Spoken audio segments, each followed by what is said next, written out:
One of the biggest, if not the biggest events in NHL 25 is just around the corner because Team of the Year will drop in January 24. And today I want to show you how you can use 2000's event to get prepared for Team of the Year. Hello YouTube and welcome back to another NHL 25 video. Let's assume you're saving for Team of the Year and you want to get as much fodder as you can to be able to make at least 1 or 2 Team of the Year cards. On Friday EA released the 2000's event with really good 5 MSPs. But if you was playing the game before, then you probably have plenty of Gallery of Greats cards. And let's be very honest, as far as you're not fan of any of these players, I don't think any of these cards are better than the card we saw in the event before. So with that being said, let's assume you're not making a single MSP, but you are getting a lot of collectibles and you're also getting a lot of cards. How can you use those cards to get prepared for Team of the Year? First things first, I think to make one Team of the Year player, you will need 40 collectibles. We already saw that with NHL fantasy cards and also PWHL fantasy cards. Obviously the NHL fantasy cards were a little bit cheaper because they all started at very low overall. Once EA dropped the PWHL fantasy cards, the overalls went up, so also the cost for those cards went up. If we go back to the PWHL fantasy event, then to make 2 collectibles you had to trade in 581 overall cards. And at that point it probably was quite expensive, but not anymore. I also would guess the Team of the Year cards will be at 91 overall, because technically we are at 89 now, so they usually bump 2 overalls on top of whatever the event currently is going. So if you completed every single objective, every single moment, and also if you completed the wildcard in week 1 and week 2, you would end up with 85 collectibles each week, so that's 190 in total. So how can you use 190 collectibles to get prepared? Probably the highest trade-in set will be for 86. I don't think we will see 87 trade-in set, I just don't think that's realistic, but 86 is probably the highest they will go. So technically if you want to be safe, you can go and make this set 6 times, so it means 686 overall cards plus the 1 you get each week from completing the objectives, so that's 8 in total you can get to after trade them in for collectibles. But to be honest, I don't really think that 86s will be the best value. In PWHL fantasy event we had to trade in 581s for 2 collectibles, so I really think that 83s and 84s will probably be the safest bet. And if that's the case, I probably would say go and use your 40 collectibles and trade them in for 483 plus overall cards. And if the 83s will be the best value, just by completing this event and every single chore you would already be able to make yourself 16 collectibles. I'm also quite confident that EA will give us enough moments, objectives and stuff like that to get at least 15 if not even 20 collectibles, because they did a really great job with the fantasy events, and again everything is different this year, so I'm expecting to see, let's say, 15 minimum collectibles from moments, objectives and stuff like that. Probably something will be also in the wildcard. If that's the case, and let's say they give us 15 or 20 collectibles already from the chores, and if my assumptions are correct and 83s and 84s are the best value to get yourself collectibles, then 16 collectibles what you could potentially make here plus the collectibles you would get from your chores, and that's it. Team of the Year is there, so basically you already can make 1 Team of the Year. All this is just speculation and I'm just guessing, but I just have a feeling that 84s or 83s will be the best value. If you look at all the events and all the, let's say, fantasy events, PWHL and all that stuff, they're actually not that expensive as we were used to. If you do decide to go after 86s, I have an idea then probably you would be able to trade in 1 86 for, let's say, 2 collectibles, or maybe 2 86s for 3 collectibles or stuff like that. But considering the 86s because of this event and the previous events are quite expensive, a lot of people are still selling 83s and 84s quite cheap. So that's what I will do. I will go and buy enough 84s, just because even if I have to trade in, let's say, 5 84s for 2 collectibles, I would need 65 84s or 83s to make myself 1 Team of the Year player. So what I will do in this event, I will use all my collectibles on this set. I will try to get as many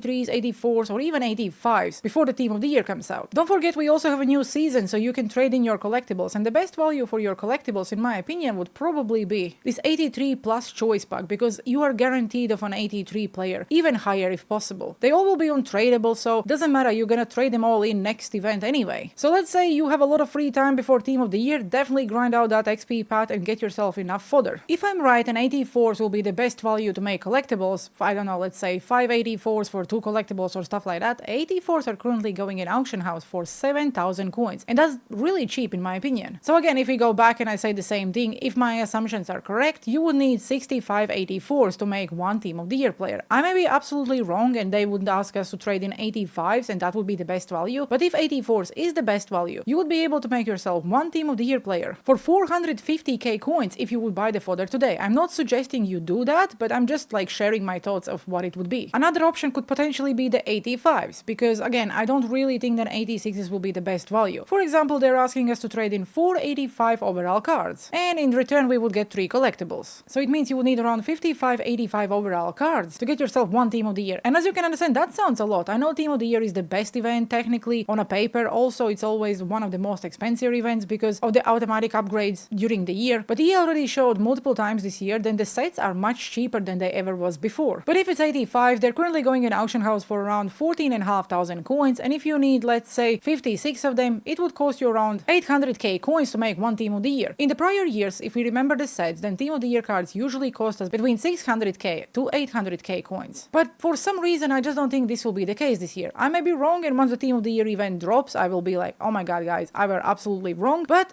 I don't know, it just sounds very expensive for this year, because even the power-up icons or X-Factor upgrades are much cheaper than they ever was before. So my plan for the next 2 weeks is to get every single collectible available for free, trade them all in for 483 plus overall cards, and whoever I get will be used for Team of the Year. I will also do the same thing for the XP part. I will try to grind as much as I can to get enough collectibles to make these 83 plus overall sets as well. And I know a lot of people probably bought themselves a lot of 85s, a lot of 86s. I seriously, guys, believe that 84s will be the best value. I don't know. I really hope I'm right. But the best part is, if you're not interested in Team of the Year event and you're not planning of making anyone, then if you're buying any of the fodder now, keep in mind that once Team of the Year event drops, all those cards will massively go up in the price. So even, let's say, 85s currently are going for 14,500 coins. They probably will go for minimum 20 or 22,000 coins, if not even 25 or 30k, because people will try to make as many Team of the Year cards they possibly can. If 84s will be the best value, they definitely will not go for 7,000 coins. They probably will go for 8, 9 or maybe even 10,000 coins. So if you're sitting on a lot of fodder, it will be the best time for you to sell and then just buy the cards back for any future events. If EA applies the same logic like they did before, we will see 5 NHL Team of the Year cards and probably also 5 Women's Team of the Year cards. I don't know, will they be from PWHL or from international teams, but in general we probably will have 10 Team of the Year cards in total. And considering the event is 2 weeks long, if they are giving us out any free collectibles from moments, objectives, wildcard and stuff like that, you'll be able to save those collectibles and use them in week 2, so keep that in mind as well. I personally really don't believe that this event is worth making any of these cards, as far as they're not your favorite players, but if you are just starting out, ignore the Team of the Year. You probably will not be able to make anyone, and then just go and make these cards, because all of them on a paper are great cards. Svechnikov will score a lot of goals, Chris Progner is probably one of the best defensemen we currently have in the game considering his size, and even Brendan Shanahan is good if you don't have a lot of good right-handed wingers. I actually think that EA implementing these sets in NHL 25 and giving us the freedom of using the collectibles the way we want is probably one of the best decisions they made this year, because if you're not interested in any MSPs, you still can make something and just save it for the future events. I really would not like to just have an objective with that 189 overall card at the end. I like that they are giving us enough fodder to make one, or just use it whatever we want. Okay guys, that's it for today's video. Let me know down in the comment sections below. Are you using this event to save for Team of the Year, or you are making any of these MSPs? Are you actually interested in Team of the Year? Because like I said multiple times, I probably will only try to make one, and that probably will be Nathan McKinnon, because we all know that Connor McDavid will get Team of the Year. I have his Supercharge X Factor, so I have no need to make his Team of the Year card. Also, potentially we will be able to trade him in and maybe get a discount if we want to get his Team of the Year card. But the reason I would not suggest you do that is because upgrading X Factor cards this year is so cheap. You're not really losing anything, because every tier will cost you around 2, maybe 3 X Factor tokens, and you can easily make them by trading in bronze cards you get in any packs you, let's say, from moments. Defensively, a lot of people probably will go after Makar because he's one of the best defensemen. I don't really think he will have a spot in my team, so I will just try to get McKinnon. And also I have Kuchero, who potentially also will get Team of the Year card, so I have no need of making him as well. If there will be any interesting PWHL cards, like, I don't know, Natalie Spooner for example, then I could potentially make her, but at the same time I'm trying to get her Supercharge X Factor, and same thing goes about Taylor Hazy or Marie-Philippe Poulin. So yes, we have a lot of choices if we want to save, or we just want to sell, or do whatever we want with our collectibles. I hope you enjoyed today's video, have a good one, and see you on the ice.